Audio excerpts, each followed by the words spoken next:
Welcome everyone to the 7th gathering of our spring Morehead-Cain event season. We've assembled an awesome lineup of talks and discussions for you this spring, so we hope you'll have a look on the MCN to learn more and RSVP. As for our topic today, well, all of us have a story about what happened this time last year. One day we were at work and the next we were working from home, thinking, hoping that the shutdown would only last a few weeks at most. 1 year later, we're pleased to welcome Bruce Gellin, class of 1977, to help us process what's happened, talk about how the vaccine rollout is going, and help us look ahead and envision what the future might hold. Bruce, thank you so much for being here today. Well, thanks to you. Thanks to the flight crew. It's great to see so many old friends and new friends, including people who I interviewed just a week ago who are now part of the Morehead-Cain family. So welcome all. You know, when Chuck and Emily asked me to do this in December and set the March date, it was pretty clear that things were going to be different in March than they were then. Who knew what, but how different. But just to remember sort of that then and now, because this changes so much every day. In December, that was the first anniversary of what we learned about happened in Wuhan. Vaccines were looking promising, but they hadn't yet been taken to the FDA. We're heading into the holidays and there are all kinds of warnings about, after seeing Thanksgiving, sort of the dangers of travel and trying to have people sit this one out with their family. The election was still being debated and variants hadn't yet become part of the lexicon. So now it's March, hospitalization death rates are dropping. US vaccination rates, it's been a bumpy road, but they're picking up. States are starting to reopen, some a little more aggressively than should be advised. CDC has issued sort of behavior guidance on now that you've been vaccinated, what does that mean and how can you live differently? Travel stocks are up and maybe one of the gardeners is on and can give us some tips that Airbnb and Disney are the ones that even I would have come up with. They'll tell you about some other stuff that you want to, I don't work for them, but there's that part of it. If you Google, today's Google Doodle celebrates the 142nd birthday of Dr. Wu Li-Ti, who in 1910, investigating an outbreak of unknown pneumonia in China, this turned out to be pneumonic plague, developed the first special cloth mask and put in layers between it. Something called the COVID tracker, which was actually put out by the Atlantic magazine, a bunch of journalists sort of packaging all the information that many people relied on. That shut down earlier this week. But then we've got this issue of the variants. So it's sort of part of this is, and you put it out there, sort of how do we get here? How did this happen? I'm going to give a couple of sort of almost ancient history pieces of where we came. So 2018 was a big year for people like me. Why? Well, it was the 100th anniversary of 1918 influenza. So it was a big road show. A lot of people were going around talking about that. Part of it was to sort of raise awareness about the importance of preparedness, and we need to be better prepared. We also have those black and white pictures of 1918 and saw what were then unfathomable numbers, with a population a lot smaller than the United States had 675,000 deaths, and there were estimated between 50 and 100 million deaths worldwide. But again, who celebrates something like that? You know, just one other piece is that, you know, life expectancy at birth in 1918 dropped by 12 years. And maybe I forget where I was when I saw that first curve, but so much of that had to do with people who were young that died because of the flu, but there was a hit in the life expectancy. We've seen that with COVID a little differently. There's a 1 year life expectancy drop, but that's almost 3 years in Blacks and almost 2 year life expectancy drop in Hispanics. And there's some sort of a couple of pieces of UNC trivia. They had it was called Going Viral, was the UNC's version of these seminars. So I learned that Thomas Wolfe was called home to sit by the bedside of his dying brother, which was memorialized in Look Homeward Angel. The then president of UNC, Edward Kidder Graham, died of influenza. Graham Memorial is named after him. His successor, Marvin Stacey, died of influenza, a residency and all named after him. UNC decided to hire the first physician, Eric Abernathy. Abernathy Hall is named after him. I think there are better ways or different ways to have a building named after you. So maybe you can call the development office if you want to do that. So more recent history in 2005 was bird flu, 2009, H1N1 influenza, 2014 and 16, Ebola in West Africa, and then the celebrations of the pandemic in 2018. And so for people like me, we spend a lot of time thinking about preparedness.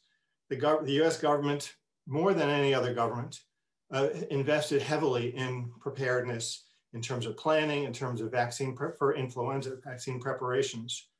We had 1 million of these after action reviews, tabletop exercises to see what went wrong. US was the gold standard everybody looked to. CDC was the gold standard that everybody looked to. And by any measure, the US was the best prepared of anywhere in the world. So here we are.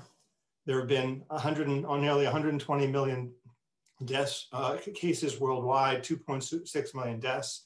The US is 4% of the global population, but is 1/4 of the world's cases and 1/5 of the world's deaths. So there's some explaining to do. So what wasn't a surprise was that a pandemic would happen. We talked about these things, we gained them, we looked at them. We tried to think of other pathogens that might cause this. There's something called disease X, which is the unknown. So we thought about that. We didn't pay more attention. So again, we didn't pay more attention to SARS and MERS, 2 other coronaviruses that emerged and didn't cause the same level of difficulty. And I think we sort of thought, well, that won't happen again, or we can control them easily.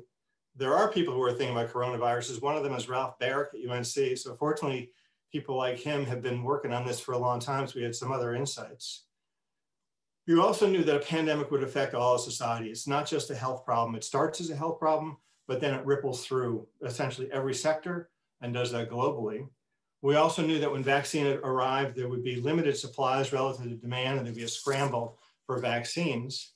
And we also know that we have public health officials virtually every time they're talking says, well, we're building the ship as we're flying it.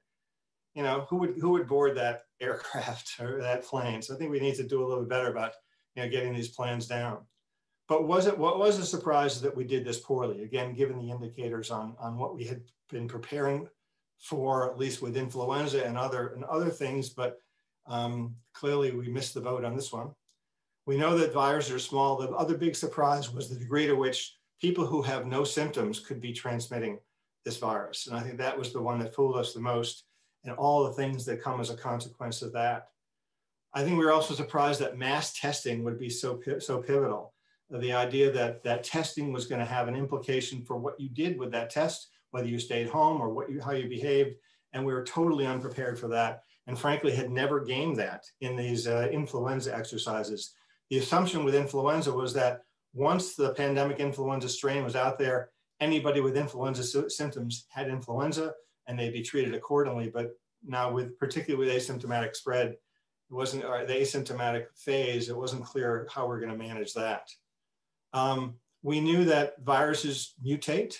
And until December, we were all confident. The dogma was, oh, well, this one doesn't mutate so much, it's stable.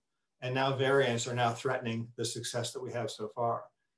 I think also surprised was how much all of this would be politicized. And also a surprise to me was that in the face of this disease and the severity of the disease, that hesitancy to be vaccinated would be as prominent as it is. The assumption had been for that part of the vaccine hesitancy issue is that people really didn't see the threat of the diseases for which they were wondering about why we're doing all these vaccines, and that with a threat, something like this facing us, it'd be a lot more obvious why we want it to be, we would want to be vaccinated and to be protected. And then we have all kinds of words that are just daily words. Herd immunity, not everybody use that every day. And I'm amazed that Pfizer and Moderna are now just part of the lexicon as well. I'll bet that nobody except an investor or a virologist has ever heard of Moderna a year ago. They've been around for a while, they've changed their name, but now that's the daily conversation of what did you get? So here's we are now. And as we see where we are now, again, sort of the trends that we're seeing now, sort of cautious optimism. As I mentioned before, the rates are dropping, the economy and the schools are starting to open, again, some more aggressively than others. The vaccination story has been, I mean, it's leveling off. The supply is helping this, but it's been a bumpy road. And there's all kinds of issues, both domestically about when's your time to go? How do you get a reservation? People jumping the line. And globally, it's a larger issue as well of something that's referred to as vaccine nationalism or vaccine apartheid, and how it's the us versus them and the number of contracts that countries have in duplication. I think Canada's got enough vaccine in their contracts for 5 times their population, betting that they not all would come to fruition, but they wanted to hedge their bets. I think that the current supply projections, I hope that they're right. The latest from the Biden administration was that there'll be enough vaccine for everybody by May. I hope that's right. I've been trying to tell them that they should not take responsibility for the manufacturer's supplies, that they should get the CEOs of these companies out there and represent what they have and say, here's what we have, here's what we're gonna make this week and next week and the week after. Because otherwise, I mean, I was in these shoes before 10 years ago when, you know, the companies would tell us we're gonna make, we would say, well, how much is gonna be out there? And when it wasn't fulfilled, it was our fault. So they should be clear about what's happening. I would bet that General Motors can tell you how many cars they're gonna make a week for the next 5 years, but we need to have a clearer sense of that supply. Vaccine manufacturing isn't simple. There'll be disruptions, but it's hard to plan without knowing what the supplies are. And we'll probably, I'm gonna be brief, but so we can have time for questions. This herd immunity is, you know, we've all heard about it. It's sort of this mythical number. The numbers change a little bit. The idea is that the more contagious a virus is, the higher that number needs to be to keep that virus from finding places to go. That number's been creeping up as people have looked at the transmissibility of this virus. But it's also one of those things you're not going to know that you're going to be there. It's not like all of a sudden on a Thursday you said, okay, we hit it. And it feels a little bit like that proverb where if you keep walking halfway to the wall, will you ever touch it? And then there are issues about how we're going to get there. You get immunity for yourself and then into the population, either by surviving the infection and have the immunity that comes from that, or from being vaccinated. So that's and the idea is that you're trying to minimize the number of places these viruses could land.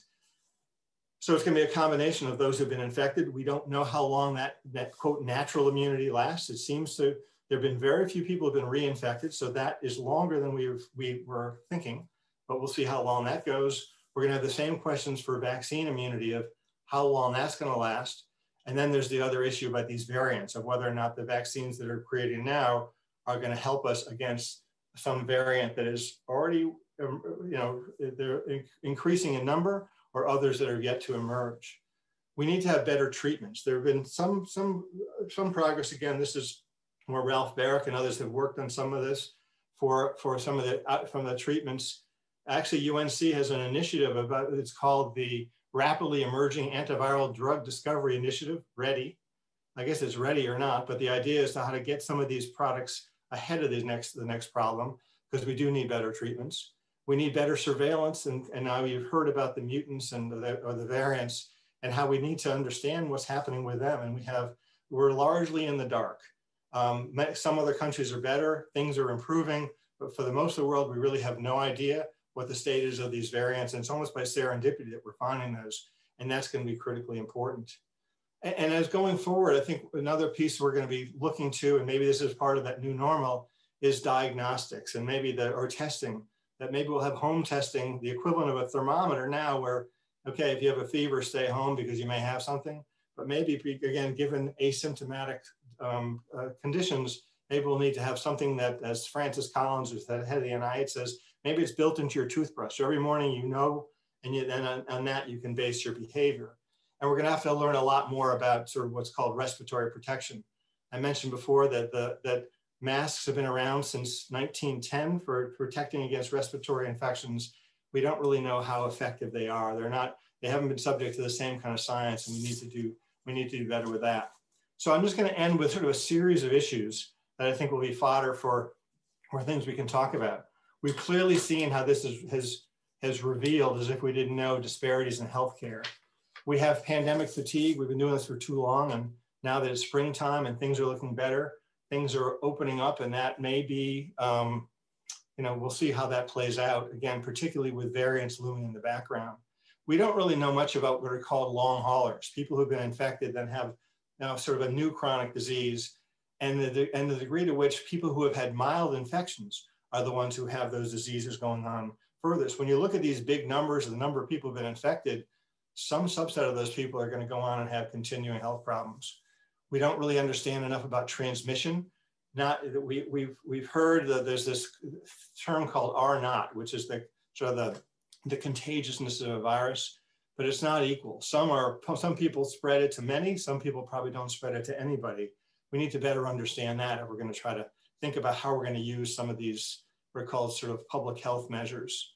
I mentioned before, the duration of immunity is going to be a critical question about whether or not we're going to need booster shots, whether it's going to look like flu, or you need an annual update or not. And I'm also a little worried that because Warp Speed, which is probably the worst named project if you have trust built into a system, because it was so effective, the idea that we think we can do this easily. I think in some ways we were lucky. It turns out that this spike protein that everybody's seen a picture of is a pretty easy target.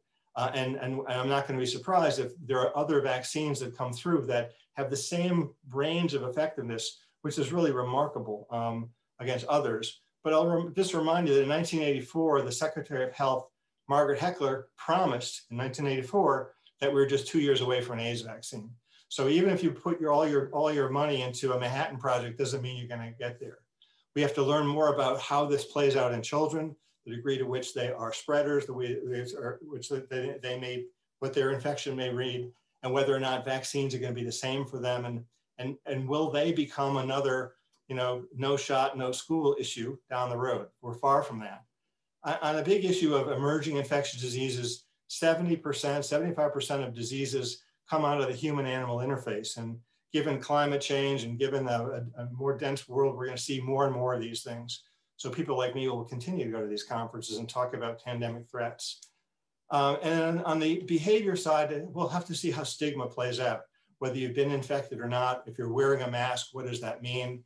There's been so the bubbling debate, I think, is what's called immunity passports, the equivalent of a boarding pass to be able to move around. And I'm not quite sure how that's going to play out. Some governments are starting those already. Israel has something called a green pass, which allows you to do some things, and you can only do those if you have been vaccinated. Whether that affects mobility to either within countries or travel, we don't know how that's going to play out. My guess is that the private sector might be imposing some of those. If you want to come into this movie theater, if you want to take this flight, you need to somehow document that you're not putting other people at risk. So we have lots to learn about what that new normal will be. I think the other thing that's part of this new normal is the degree of misinformation. And I think that that's built on top of what has been a tsunami of science, but that massive amount of science of what we've learned in a year can be confusing, particularly if we learn something new now. We learn something now that changes a policy that we did before. Masks are in there for sure. I think the distancing pieces as well. And the question is who you're going to trust. And I think built on top of that, either the misinformation or the intentional disinformation plus the allure of conspiracy theories is going to make this a lot harder to try to figure out what's happening. I think that one of the flaws, one of the reasons, or that we're into this on that degree is at the beginning of a crisis like this, CDC is usually the first ones out there to say, here's what we know, here's what we don't know, here's what we're going to do about it, here's what we think you should do about it, here's what we're learning, but expect as we learn things will change. There was so much dogma at the beginning that when there was new science that emerged and there was some of these, that would incline to saying some of these changes, then that sort of where people were wondering who you could trust, could you trust those experts? And I think that's where the misinformation came through and the disinformation. So just globally, we're in a much better shape than we were 10 years ago. There's been an intentional effort to try to allow, despite what I mentioned before about vaccine nationalism, to have some vaccine available for the rest of the world in real time and not wait until the wealthy world was finished before the vaccine trickled into other countries. But it's going to take a long time at the current rates to get somewhere with that. At the rate of 7 million vaccinations a day globally, it'll take 4 or 5 years for the whole world to be immune. So we'll have to see, there's going to have to be something different about that if we're going to sort of get all this stuff behind us. I don't think we're going to eradicate this virus. It's going to be part of the ecology in the same way that influenza is part of what we deal with and some other diseases. But there's huge implications on on the global side. I'll just end with a couple of comments, and I'll go back to Dr. Fauci, who he and I went to medical school together, almost 20 years apart, but I'll say that. And he lives about 1.5 miles from me. So the neighborhood in between, it's littered with "Thank you, Dr. Fauci" signs. I haven't actually seen him out there in a long time, but I do know that now when he takes his walks, he takes them with the Secret Service because he needs protection because of the threats to him. But the other thing about Dr. Fauci is when he came to, when he went to the NIH in 1968, and he tells this story, that when he came the year after the then Surgeon General, a guy named William Stewart, was said to have said that it's time to close the book on infectious diseases, declare the war on pestilence was won. Well, this guy actually never said that. It's become an urban legend, but he never said that. And Tony tells a story about here he is leaving his training, starting at NIH, and wondering if he should take a different career. So I guess the takeaway is I think we're all glad that Tony didn't listen to that then urban legend and didn't decide to become an ophthalmologist or to change his career. So I'm going to stop there. I want to make sure there's plenty of time for questions. I've given you plenty of fodder, and I'm sure you've got many other categories of things you want to talk about, but thanks for listening. Thank you, Bruce. Great overview. And we are starting to get some raised hands. Let me see who's got their hand up. Oh, there are claps. Got it. Okay. You're getting applause so far. They must be on mute. They are on mute. Muted applause. Yes. So feel free to jump in and ask any questions. You had mentioned David Gardner. I do see his name on his screen. I'm not sure if he's able to unmute and comment on your and give us stock tips. It's right. And talk about the stocks as you were talking about. Hey, Bruce, can I chime in with a question? Yes, please. That'd be great. Yeah, hey, it's Ted Billsbaum. Thank you, Bruce. Great talk. Question for you about predictions for reaching herd immunity, which I understand is something like 70 to 80% of the population is vaccinated. You hear lots of things from lots of different sources. I seem to be hearing July more than anything else these days. But then there was this article in the Wall Street Journal published about a Johns Hopkins University professor that was making an argument that it would occur more like April. And I think he was basing that, he had sort of a mathematical thesis built around projecting numbers based on testing percentages to general population numbers. I just, do you have any comments? Do you hold any credence to either date, or is there something else? What do you think? So he's April 2021, I assume? Yes, I believe so. Yeah. Well, okay. Just, I think that would be, that would not be within the range of where I would put it.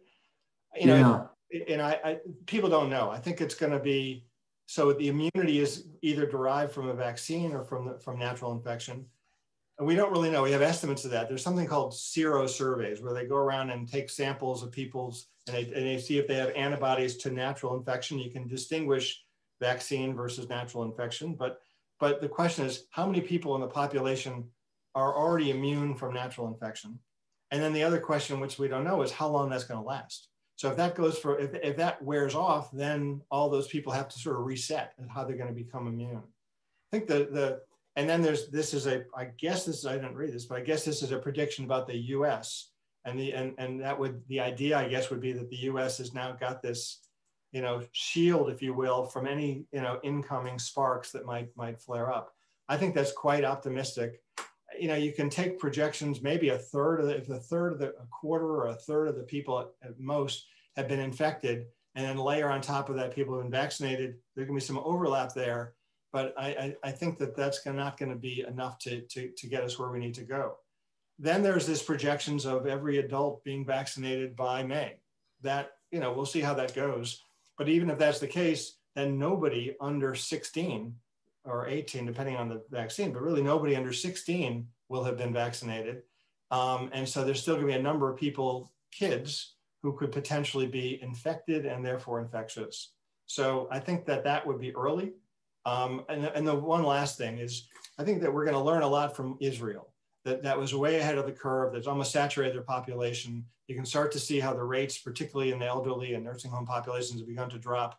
That'll tell us, I think, of how that might, how that might play out in other places. But then you have the larger question of, if there's a chunk of people who aren't vaccinated for some reason, access, interest, philosophy, politics, you're still going to have a subset of those people who are still going to be a place for viruses to land. Leah Everist, class of 2018. Thank you, Ted. Sorry about that. Leah Everist is next with a question for you. Thanks. Thanks so much for those reflections, Bruce. Like you said, definitely have given us all a lot to think about. I wanted to ask a question about your comments on the U.S. pandemic preparedness measures that have been in place leading up to this pandemic. And I guess in particular, like I imagine a lot of those have to do with incident command and supply chains, but I wonder if they included consideration of some of the non-pharmaceutical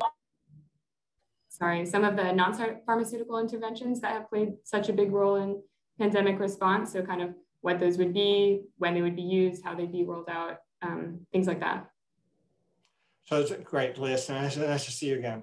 I think that was clearly part of the playbook. I mean, the person who drew on the back of literally of a napkin that, flatten the curve, I mean, he should get royalties for that. But that's sort of the idea of that. That's where this came from. That the purpose of that flatten the curve was was all about how you would keep people out of the way of the healthcare system, keep it from being overwhelmed until the white knight came in, the vaccine came later. So that was clearly part of the playbook. And the idea was you would ratchet up these kind of sort of public health measures, non-pharmaceutical measures based on the severity. I don't think we really thought you would clamp down society as hard as many did. The other part of the planning, which was different, the planning assumption was that with influenza, the virus sweeps through a community in 6 or 8 weeks. So the idea was in any particular place, you could get away with that for a short period of time. Nobody thought we were going to be doing this for as long as we are. So I think that was, another surprise, but it's sort of like why we take our shoes off. We're always worried about the last threat, and we have to try to think of the range of things we're going to worry about coming forward. But it was a big part of that conversation. But a related piece of that, as I mentioned, I think we need to understand sort of aerosols, viruses, how viruses travel, the degree to which any of this stuff actually keeps people away. This 6 feet is another, it's not quite folklore, but 6 feet is, you probably couldn't defend that forever. Particularly when you see those backlit pictures of somebody sneezing where it seems to go into the, to the neighbor's yard. Next question is from Bob Carter, class of 1959. Okay. I'm a retired physician in Burlington, and I unfortunately had a mild case of COVID 2 months ago. And when I had my regular check a couple of weeks later, I wanted to get an antibody test. And I understand they don't have a standardized antibody test available then. And even now, the CDC maybe approved one 2 or 3 weeks ago. I thought everybody who's getting blood work should have a test if they had not had the disease or the vaccine to see how much was out there in the population. And I wonder if they're checking many children for antibodies just to see how many children may be having antibodies. What do you know about antibody testing? Because I understand it's not been standardized yet very well. Well, I think it's a great question. I think there's from a public health research standpoint, they do these sero surveys where they at least can detect whether or not people have been infected. From an individual basis, I think that the question is they're done in different ways.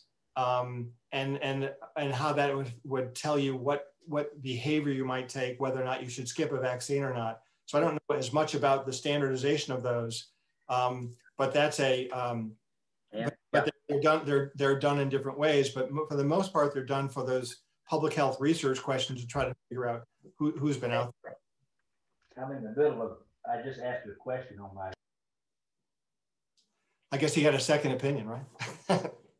There you go. Great. Next up is a classmate of yours, Kevin Barris. Yeah, hey, Bruce. Good to see you. I'm going to do, like a lot of us former journalists, I'm going to ask two quick questions. So first one is, I live in Houston, and pretty regularly, the Houston Chronicle has a Q&A with Peter Hotez. And one of the things that he's put forward is that in all likelihood, in his opinion, we're going to have a booster vaccine, that after we go through all of the efforts to get vaccinated down the road, especially as you've mentioned, since we don't know how long it's going to last, the immunity, that we're going to have in our back pocket the ability to give booster vaccines. So I'd be curious what you think of that. And then secondly, a lot of people are being somewhat cynical about this, but you mentioned, herd immunity comes through vaccination and people getting the disease and getting immunity that way. So why should we be concerned about all the anti-vaxxers or all the political people who say, I'm not going to take the vaccine? Because if they just get the disease, they'll contribute to herd immunity as well. So there you go. Thanks. Well, I'll start with the latter, because those people, they have to survive to get immunity. So there's that part. But also they could continue to propagate the infection. So there's that. I think there's a related piece. There was something that, I forget, it was, I think, of the Great Barrington Declaration, where a bunch of people basically sort of promoting sort of the wild natural immunity, sort of the chickenpox parties on steroids. So let it go wild, keep the people who are vulnerable away, and we'll reach immunity that way. Well, you could do that, but the toll it would take would be pretty substantial. On your first question, so in full disclosure, Peter and I are from the same hometown, and I probably talk to him twice a week when he's not on CNN. But on this one, I mean, he has a lot of things that he says, and I agree with most of them. But I think absolutely boosters are going to be part of the profile here. We don't know how long this vaccine, the immunity, will last. The best example is measles, is that if you have measles or you've had measles vaccination, you have lifelong protection. That's an outlier, really. But I think we'll have to see on the rest of them, on this one, how long the immunity lasts. And the other part of the booster part is not just keeping up immunity, but it may be like flu, in that each year we have to take a look at the viruses that are circulating to try to see if we can, match the vaccine to the viruses out there. And as long as these variants are going to continue, which they are going to, and they're going to be homegrown varieties, there'll be plenty of them that continue to emerge. We're going to have to keep an eye on that. And the question is the degree to which any immunity you have will protect you from the mutant. So I worry a little bit on this, the J&J vaccine, which part of the allure of it is the one and done. Get your vaccine, you're done with it. A couple of things about that. There's another, J&J has a study going on now to see whether or not, there's a study that's looking at a second dose. They were pretty confident that the way they had some of their science, that particularly in animal studies, it was so good that they could get away with a single dose. But they're also trying to figure out if a second dose, it ratchets up the immunity. So I think there's that. But for all these people who think they're done, I don't think they are. So I think that that's another part of the new normal, like flu. And then I think the other piece of this is that we're going to have to do better. Chasing a virus with a vaccine is a losing proposition. The virus is always going to win. And there's been a lot of talk in the flu world about what's called a universal flu vaccine. Can you figure out a way to protect against anything that emerges that you haven't seen yet? Same conversations going on with the coronavirus vaccine. And I think these are going to be the Nobel Prize winning challenges of trying to get a vaccine ahead of the disease, so you don't have to continue to tweak what you're doing to then chase the next mutant.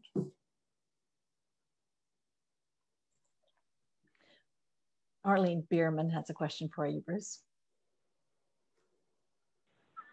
Oh, hi, Dr. Gellin. Thank you so much for a really informative talk. I direct the Center for Evidence and Practice Improvement at AHRQ. I'm a general internist and geriatrician. And my question for you is the missed access and equity in terms of vaccine distribution, and the missed opportunity to engage primary care across the country in terms of reaching out to those who are most in need and most vulnerable to get the vaccine. Well, you're absolutely right. I think that, that this is where local matters most. The people who are caring for their patients, the people in the communities where their patients, they're the ones who are looked to as for trust. And I think that's, we're now sort of ratcheting up how to do that. But clearly, I think that that's been part of the missed opportunity. I guess I'm not clear if you're thinking about it in terms of the trusted messenger versus a vaccinator. I think part of this is the complexity of the vaccination program and how to sort of get out the vaccine as equitably and rapidly as possible, knowing that those two are sometimes competing against each other, because efficiency often leaves out people who have a hard time, getting to places or being able to get vaccinated. I have been impressed at listening to states and how each state is taking this on in different ways and sort of creative things that they're doing, either by partnering with a community-based organization and giving them the equivalent of vouchers. And here's 100 free passes, give them to your people and get them vaccinated. Transportation is obviously a key issue. So whether or not you're going to get people to get people to a place or bring vaccines to them. Uber's got a partnership with Walgreens or Walmart or one of those, where they are partnering to try to move people to a vaccine site. And then I think there's also going to be the mobile clinics about bringing vaccines to people, because that's a particular issue with some of these vaccines that are that have these storage requirements that are going to be an issue. But that issue is much more so in the rest of the world. So here we have it now, but the rest of the world, the equity issue is, I talked about global equity of what a country is going to get, and at least there's an effort to try to have some distribution, but every country is going to be faced with the same thing. Whatever they get, they have to try to figure out how they're going to deliver it. What's their goal? What's their priority population? And how they try to at least think about equity in their context as well. Great, thanks, Bruce. Your classmate, Jonathan Bender, has asked a question in the chat. He says, hey, Bruce, can you speak to the issues with logistics and what the particular bottlenecks are in the US distribution? Is it just supply and refrigeration, or is the problem the states-led approach where every state makes up their own process, some better than others? Could the federal government not have done more coordinating the supply chain? The latter, for sure. I think that part of the, the relationship between the federal government and the states is part of the issue here. CDC is essentially, their clients are states. That's how they operate. And that's the way they do things with their childhood program. And I think part of this was they sort of had a similar approach to this. Just ramp up some of the same distribution channels that they use for this one. The part that we didn't really have much experience with is these mass vaccination programs. And I will say, actually, I was again a call today where they don't want to use, they've decided that word mass shouldn't be used, because here's the thought of, okay, fill in the blank, mass blank. What do you think of? These are not good things. So maybe we should relabel some of these, but the idea of these, community level, large scale programs are not something that is part of routine immunization. We didn't really do it 10 years ago with influenza. Maybe the last time we did it was with polio in the 50s. And then before that, I mean, we've seen some of these pictures of when there were smallpox outbreaks in the earlier part of the century, then you'd have to line up people at a large scale mass clinic. But that's the part that we really didn't know how to do. But the other part of the logistics, which I can't believe wasn't anticipated, was this whole reservation system. I mean, they talk a lot about public-private partnerships. Where was Open Table in this one, or somebody else who knows how to do this? Because if anybody has tried, I mean, it's really unbelievable that you're having people who, they don't know how to use an iPhone in the middle of the night, or trying to figure out how to, find a place. And again, there've been some solutions to that. Another one of the, it sound like I'm working for them, but Uber actually has some other call center for if you don't have a phone and use the app, you can there's some way that can figure out how to have somebody pick you up, so you don't have to look on your phone to see how somebody's coming. So the logistics have been a huge issue. I think that's going to level off as the supply increases and as states, have come up with a cadence, that they can handle a little bit more. It was very, very difficult when they didn't know until, the day before how much they were going to get, and then things changed usually, less so and had to then manage for that. Thanks, Bruce. Your next question is from James Allred, class of 07. Good afternoon, Dr. Gellin. Thanks for joining us. This has been really helpful. And I guess I ought to clarify that I'm asking any questions today in my personal capacity. As some people know, I'm at the Food and Drug Administration. But I wondered if you could talk a little more about the transition, as this transitions from a pandemic to sort of an endemic disease, the transition from kind of an initial shot to booster shots, kind of what the transition process looks like and whether there are lessons learned from kind of the initial round for development, approval, and distribution. So let me say that for everybody else, I mean, the FDA gets a huge amount of credit in all this for basically pushing the White House and keeping the White House out of its business. Because, I mean, as James will tell you, I mean, what's the FDA regulates 25% of the US economy. And if the thought is that anything can get pushed, anybody can get pushed around to approve anything, which did happen in some other products, I don't know if you're responsible for those, James, or not, then why would you trust anything? And I think that was a huge issue. I mean, CDC really took a hit on the trust because of the way that they were handled. But I think the FDA did an incredible job of trying to keep that at bay, which it really wasn't simple. So congratulations. To your question, I think that, again, flu is the model of how we're going to sort of think about this. So I think, I'm not sure if this is the specific question, but you know, these studies have been massive. There's lots of studies of 30, 40, 60,000 people, and they take a long time to do. The good news is they don't take as long when there's a lot of disease, so you can get an answer pretty quickly. But you can't do the same thing with children, with pregnant women. So I think that's where the science is going to help. And there's a lot of conversations in the FDA world about what's called regulatory science. How can we have better markers of what protects people? Antibodies are not the marker. We don't actually know if you hit a certain antibody level, whether you're protected. So that's something that I think I hope comes from this. If it doesn't come from this, it never will come. And if you have a marker, if you know that if you have this blood test or these couple of blood tests, if you're protected, you don't have to do these zillion person studies. And I think that's going to change a lot of the regulatory pieces. But were you asking a different question about sort of the booster piece? No, that's basically, and you hit on kind of what I had in mind, is that it's much easier to do a double-blind trial where there's a lot of disease spreading the population for better or for worse. I think the surrogate marker speaks to that.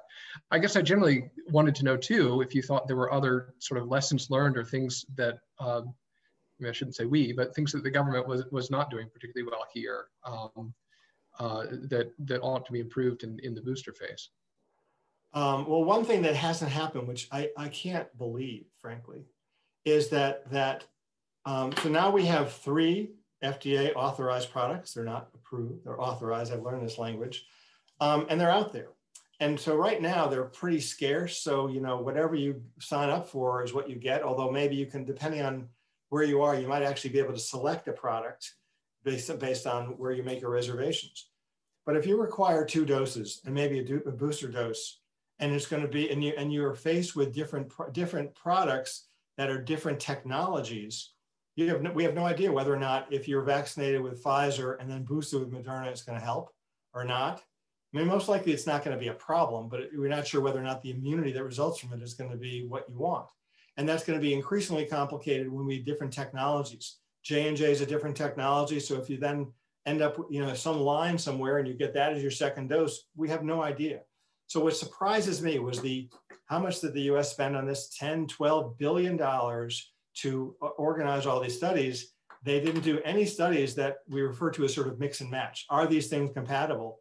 And now the marketplace is going to be increasingly full of different products, and we have no idea what to do. Experts will have opinions about these, but that's a place where we need better science. But one other issue, and it ends up being sort of an ethical issue, just worth highlighting, is how difficult it is to get once these products, which are miraculous how effective they are. I mean, any flu vaccine would kill to be half as effective as these vaccines are. Which is really, and nobody expected that. The FDA set the bar at 50% efficacy. not sure how it was going to come out at all, and they ended up, in the 90s. But that makes it very difficult for new things to come in, because people say, well, I can be in a study where I might be randomized to a placebo, or I can go get the real thing. So people have dropped out of these studies. So I think it's going to make it increasingly hard for things in the pipeline that may be better, may be more innovative, may teach us other things. They could end up on the cutting room floor because we don't have a way to test them. And that's where these lab tests, these we call it surrogate markers, are going to be critical, because some of these new ideas are never going to make it unless there's a way to evaluate them, and you're not going to be able to keep going with these blinded trials. Thanks, James and Bruce. Bruce, I think we invited this year's recipients who just found out on Friday that they are newly minted Morehead-Cain invitees. And our next question comes from a potential member of the class of 2025, Laurelle Maubert. Hi, doctor. Thank you so much. And just to clarify, I just sent my paperwork in yesterday, so I am taking the scholarship, and I'm really excited about it. So I'm not a potential member. I'll be coming, but doctor, you touched on this earlier, but vaccine hesitancy and conspiracies are nothing new, unfortunately. Is there anything that the pandemic has revealed about why vaccine hesitancy exists, and is there any way to combat it? Well, thanks. So the group should know that among the conversations I had with Laurelle was about, she worked for Jamie Raskin. So one of the questions was, if you could make one call and tell them to do something, what would it be? So she'll have to tell you about that, but it was a great conversation. So I'm glad you're part of the team. I think the takeaway is that hesitancy is not one thing. It's a lot of different things. And you have to try to, it's like it's like a clinician that you need the right diagnosis before you institute some kind of therapy. I mean, I think that some part of this, and we're seeing some changes already with the polling, but I think the polls over the summer were ridiculous. I mean, the question is, when there's a COVID vaccine, will you take it? Who would answer yes to that when you have no idea of of anything about it? So I sort of dismissed all those. I think for many, it's segmented. There are some people who don't like vaccines no matter what, and we're never going to change their mind. But I think for a lot of people, there were this is new. It was called warp speed. These are new technologies. Also, the fact that it had RNA in it, it was a confusing thing because people thought it was, messing with your genes, which it's not. But I think there was a large sector which said, I'm going to wait and see.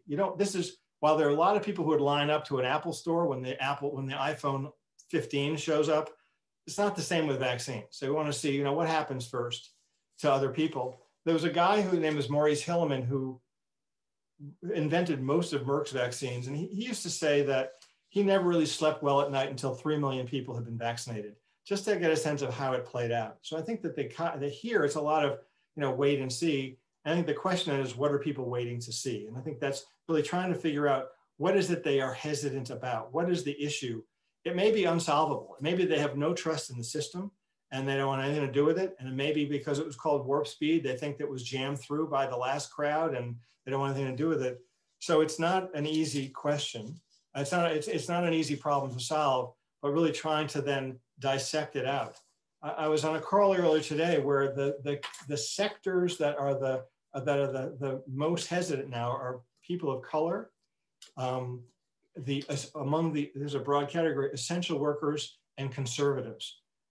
Some of those are overlapping, but not all of them, and they have different needs into what they want. Some of it might be it's a freedom issue. Do I want the government or a libertarian issue? Do I want the government telling me what to do? Again, that's going to be a tricky one to solve, but you have to try to think through what the issue might be for those people. But it gets back to trying to then better understand. It gets to the question Arlene raised before, just at a individual level, community level. What is it that is bothering you? What is it what information can help? And it may not only be information. There's the emotional side of it as well. I think another part of it is that people want to say, are people like me doing okay when they get this vaccine? And I think you probably saw a lot of that. There was a huge effort in the clinical trials, and that's where I think the government, for the billions of dollars, was able to direct the companies pretty well about making sure there was some representation across the clinical trials. And if there wasn't, they said, okay, you better keep going because you need to have better representation. because people want to say, did people like me, were they in these trials? Did it work for them? And I think we're seeing the same thing now in the vaccination program. Thanks, Bruce. Your next question comes from Anna Ilyasova in the class of 2022. Hi, Dr. Gellin. Thank you so much for being here for this interesting discussion, like always. I have actually a pretty similar question to Laurelle about vaccine hesitancy, except kind of for non-COVID or routine vaccinations. Also, Laurelle, I hope to meet you in the fall. Congrats on big decision today. Yeah, but so I guess my question is about, it seems like recently there have been a lot of very vocal supporters about vaccine efficacy and necessity, but in other cases, like the pandemic has made it, or at least it seems that the pandemic has made people more skeptical than ever. And I guess I was wondering what your thoughts on routine vaccination hesitancy are in light of the pandemic. That's a great question. Actually, a reporter asked me this today. Is this a moment where people might recalibrate what they think of vaccines? I don't know the answer to that. We'll see. I think early on, people like me thought, oh, well, now we'll show them, here's a real bad disease, we'll have a vaccine, and voila, hesitancy fixed. Well, that didn't quite happen. And I'm not sure how generalizable this may be. This may be seen as such a special thing that it's detached from routine immunizations.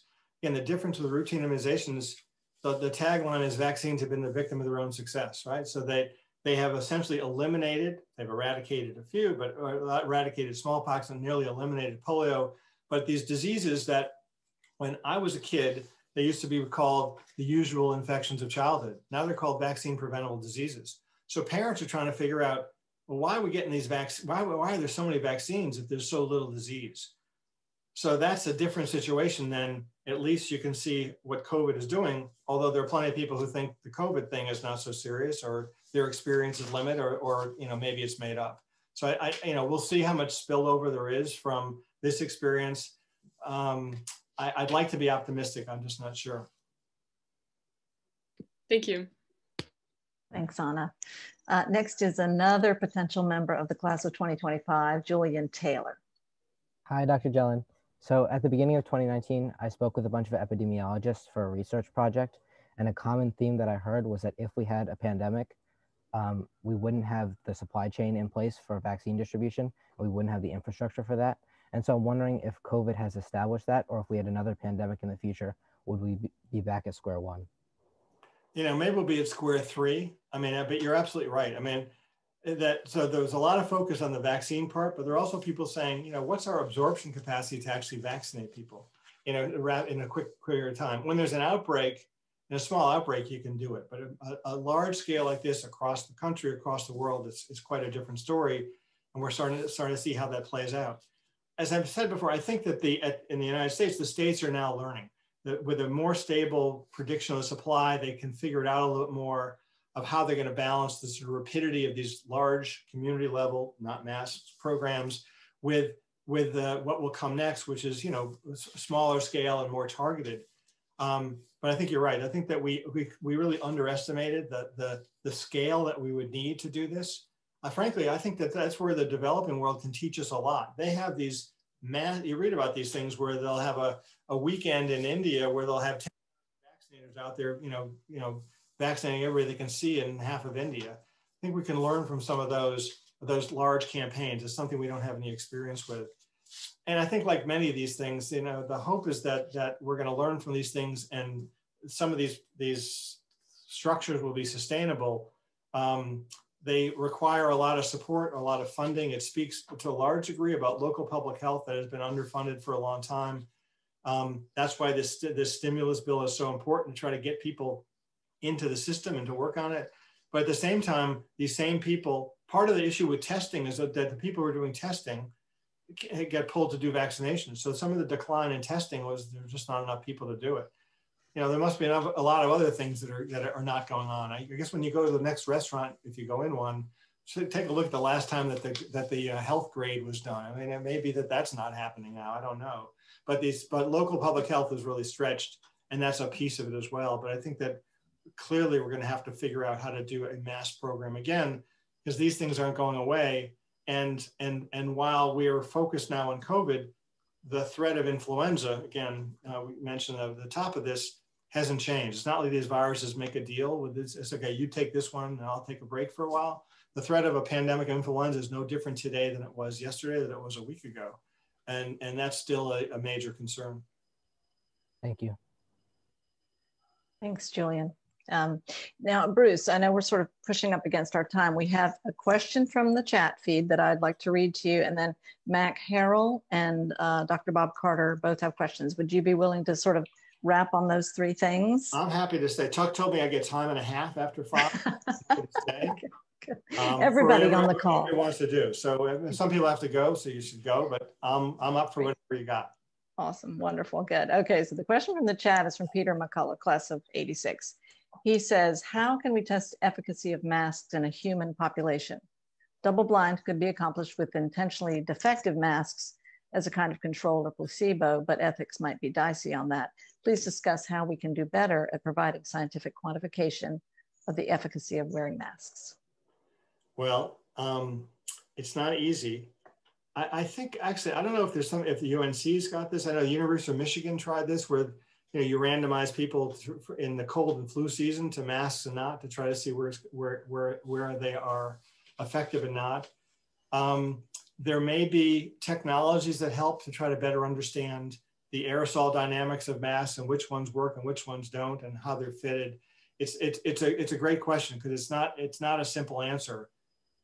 If it was simple, somebody would have done those studies, but they're going to be indirect. They may not be so precise in either sort of community level, family level, college level, where you can sort of randomize to masks versus not. I'm not sure you can randomize to masks versus holes in their masks, but that may be the placebo equivalent if what you're doing is looking at something that if the standard was not to wear a mask. I think that's one way to get around the ethics of that. If you're looking at for flu, where it's not part of the standard, you can see how you can experiment with, perfect mask versus an imperfect mask. Makes sense. Next question is from Dr. Mack Harrell. Hi, Bruce. I work in Florida for a large safety net hospital system. And unfortunately, we are not dissimilar from a lot of other states. Our healthcare infrastructure is highly politicized. And my question for you is a 30,000-foot question. What in to your thinking, what is the proper balance between federal versus state control over these public health issues? Given the fact that we're going to be we probably are looking at pandemics as part of our way of life over the next number of years.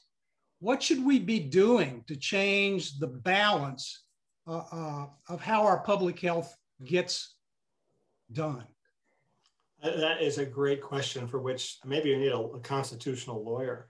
It's my understanding, and I really am way out of my element here, is that states can increase the safety measures, but they can't decrease the federal standard. So in California, they'll have different air standards and things. But as far as decreasing it, I don't think that that's with the federal government that they can do that. It's really, I don't have a good answer for you.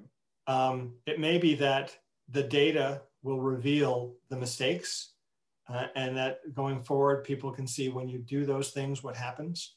I mean, someone talked about, Peter Hotez, who is, taking on these battles every day with his governor. And he told me today that there was some plan he heard about for some huge maskless party in Houston. And he got the mayor to intervene and call it off. So the mayor could do something, but then there's the, the retribution by the governor to the mayor. I don't have a good answer to that, particularly when you have, here you have the head of the CDC saying, don't do this. And the state saying, it's over, it's spring break, the sun is out, go do your thing. So maybe if we see the data that comes from it, and unfortunately there'll be a lot of, not so innocent bystanders in the process, that will be, instructive. But maybe somebody else, I don't have the answer to that. I'd be interested in your thoughts or anybody's thoughts about what do you do about that? It's not so much of a health issue per se as a legal and, as you said, political one. Yeah, it's a really, really difficult issue. One of my sister systems just hired a CEO whose main claim to fame was that he knew everybody in Tallahassee so he could lobby more effectively for funds. So that's what gets you to be a CEO for a safety net hospital in the state of Florida. Wow. So. Hey, just real quickly, since you mentioned the Houston situation, what happened there is, just as Peter said, there was going to be a big mask off party today.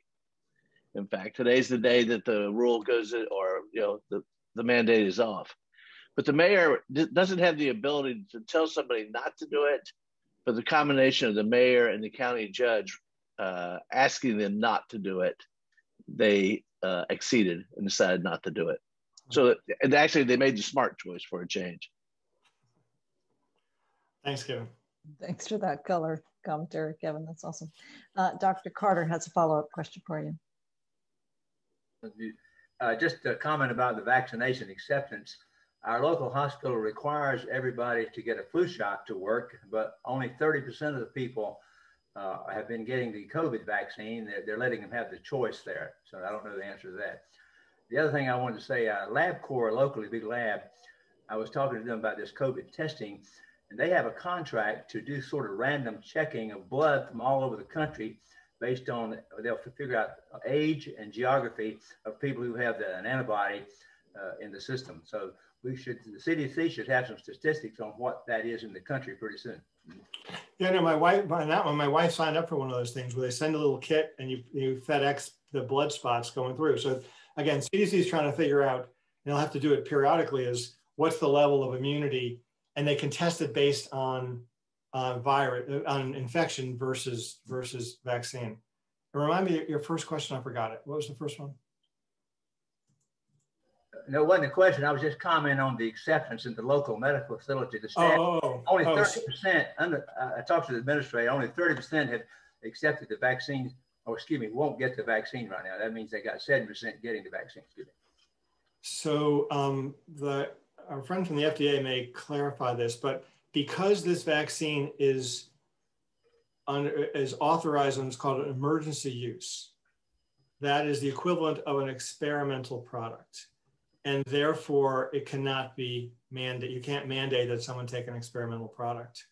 So the equivalent story is in the military, which requires almost every vaccine that was ever invented of everybody. In this one, because they had choice, 2/3 of the people accepted vaccine and 1/3 didn't. And I think there's something we learned from that, but because they couldn't be forced, it won't be long, I think, until these become fully licensed by the FDA. I think that the main point is they want to have 6 months of experience, so they'll get there. There've been almost 100 million vaccinations so far, so there's a huge amount of experience just by volume and not by time.